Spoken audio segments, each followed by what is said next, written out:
We are now on item number 3, which is an item from our Division of Financial Assistance regarding amendment to the Administrator Policy Handbook. Well, good morning, Chair Esquivel and members of the board. My name is James Garrett, Senior Water Resource Control Engineer over the Small Community Technical Assistance and Administrators Unit at the Division of Financial Assistance.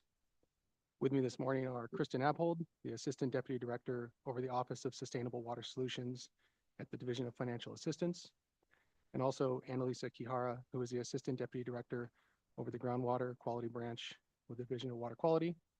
We also have Ellen Brooks with the Office of Chief Counsel. So today's item is considering approval of a resolution to amend the existing Administrator Policy Handbook to incorporate provisions pursuant to Assembly Bill 805 for the appointment of administrators to inadequate sewer services. The Administrator Policy Handbook was originally adopted by the State Water Resource Control Board in September of 2019, and the most recent revision to the handbook was adopted in September of 2023. The purpose of the Administrator Policy Handbook is to provide standards, terms, and procedures that apply to the selection and duties of appointed administrators for designated drinking water systems. Under the current version of the policy, the State Water Board has authority to appoint an administrator over one or more designated drinking water systems.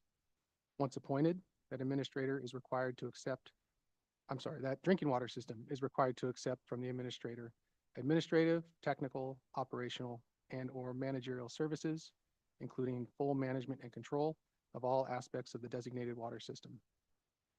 The administrator can also provide full oversight of construction or development projects related to a consolidation or extension of service. This can include accepting loan and grants issued by the State Water Board and entering into contracts on behalf of the designated water system.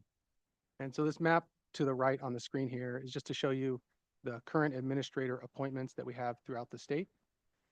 To date, the Water Board has designated 16 drinking water systems as being in need of an administrator. We have currently provided funding for 15 drinking water system administrators, and we are now in the process of executing funding for the 16th. With the passage of Assembly Bill 805, which was signed by the Governor and filed with the Secretary of State on September 24th, 2024, the State Water Board is authorized until January 1st, 2029 to require a designated sewer system to contract with an administrator designated by the State Water Board. Similar to drinking water administrators, the sewer system administrator will provide administrative, technical, operational, legal, or managerial services to assist a designated sewer system with the delivery of adequate sewer service. Assembly Bill 805 provides limited and temporary authority to appoint an administrator to a designated sewer system while the wastewater needs assessment is being conducted.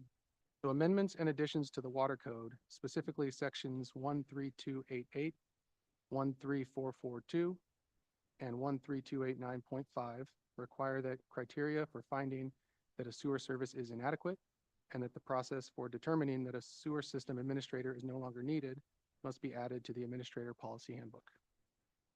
AB 805 also authorizes use of monies that are in the State Water Pollution Cleanup and Abatement Account to provide grants to administrators of sewer systems for these specific uses.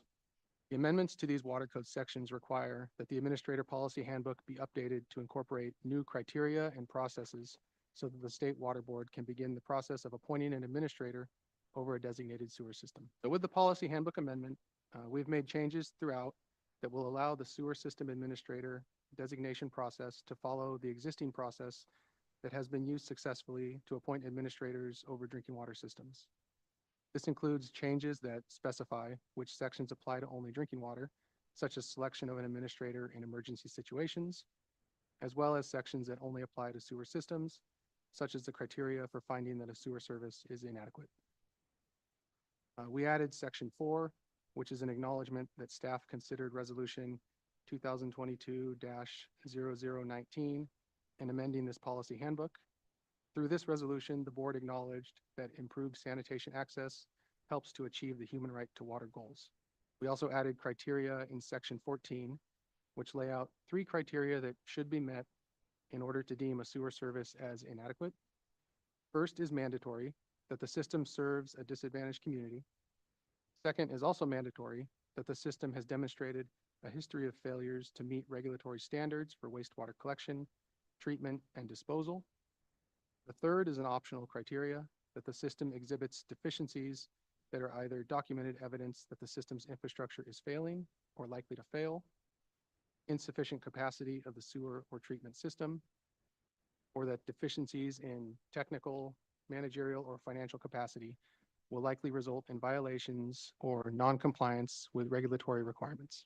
We also added in section 15 the processes that allows the state water board to determine that an administrator is no longer needed. In cases where a sewer system consolidation may have been completed, or if a determination is made that the system is back in compliance or has the ability to bring itself back into compliance. And so with that, that brings us to the staff's proposed actions today. We propose that the board adopt the updated administrator policy handbook and order that it be posted on the state water board's website. We're also proposing that the board authorize that the executive director or his designee to perform all acts and to do all things necessary and convenient to facilitate the implementation of the state water board's authorities under Water Code section 13289.5. Staff is also proposing that the board direct the executive director or his designee to present to the state water board at a regularly scheduled meeting after the first use of the authorities to appoint an administrator to a designated sewer system, a summary of lessons learned and any potential changes to the administrator policy handbook prior to using the authorities to appoint an administrator to a second failing sewer system.